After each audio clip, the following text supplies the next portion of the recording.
அஸ்ஸலாமு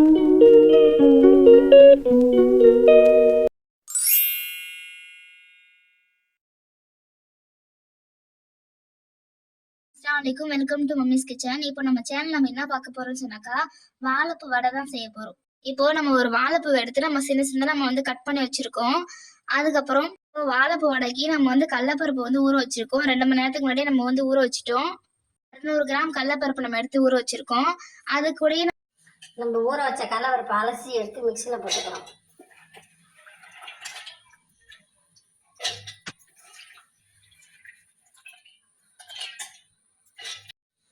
இப்போ என்ன செய்ய போறோம்னா, ஒரு 6 காஞ்ச மிளகா, ஒரு 6-7 பல்லு பூண்டு, இது பெருஞ்சீரகம் தேவையான அளவு, இதை தனியாக மிக்சியில் போட்டு இதை அரைச்சிக்கிறோம்.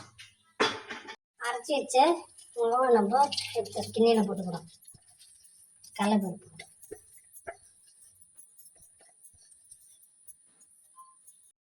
கருவேப்பிலை உருவி போட்டுக்கிறோம். 150 கிராம் சின்ன வெங்காயம் எடுத்து வச்சுருக்கோம், அதையும் போட்டுக்கிறோம். அரைச்சி வச்ச இந்த பூண்டு, மிளகாய், பெருஞ்சீரகம் எல்லாத்தையும் போட்டுக்கிறோம்.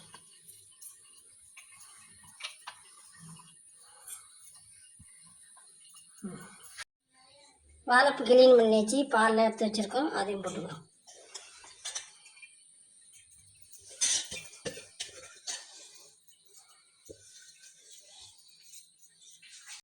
தேவையான அளவு சால்ட்டு போட்டுக்கலாம்.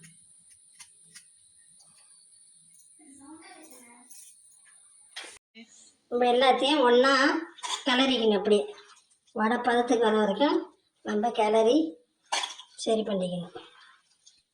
வாழைப்பூ வடை சுடுறதுக்கு மாவு நல்லா பதத்துக்கு ரெடியாகி வந்துடுச்சு. இப்போ அடுப்பை பற்ற வச்சு நம்ம வடையை சுட்டு எடுத்துக்கலாம். எண்ணெய் சட்டியை வச்சு எண்ணெய் ஊற்றி எண்ணெய் சூடு வந்துருச்சான்னு பார்ப்போம். சூடு வந்துருச்சு. இப்போ நம்ம வடையை தட்டி போட்டுக்கலாம்.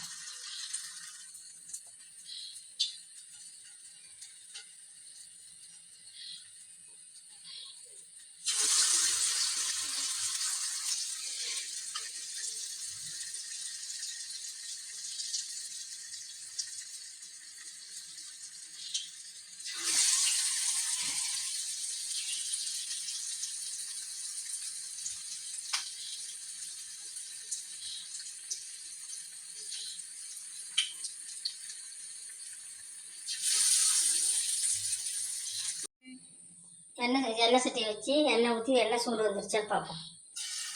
சூடு வந்துருச்சு. இப்போ நம்ம வடையை தட்டி போட்டுக்கலாம்.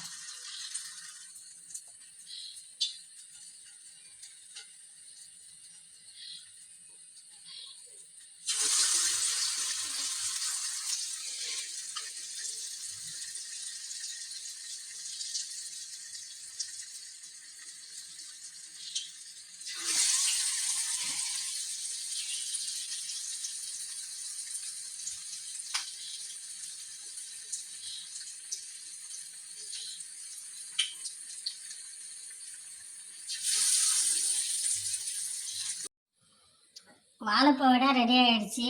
சூப்பரான வடை சூடாக இருக்குது. சாப்பிடுவாங்க, நீங்களும் செஞ்சு சாப்பிடுங்க. உடம்புக்கு ரொம்ப நல்லது வாழைப்பூ வடை. கொஞ்சம் கஷ்டமாக தான் இருக்கும் அறிய கொள்ள, இருந்தாலும் கஷ்டத்தை பார்த்தா உடம்புக்கு ஹெல்த்தி ஏறாது. உடம்புக்கு சூப்பரான சுவையான வாழைப்பூ வடை செஞ்சு பாருங்கள். கமெண்ட் பண்ணுங்கள், ஷேர் பண்ணுங்கள்.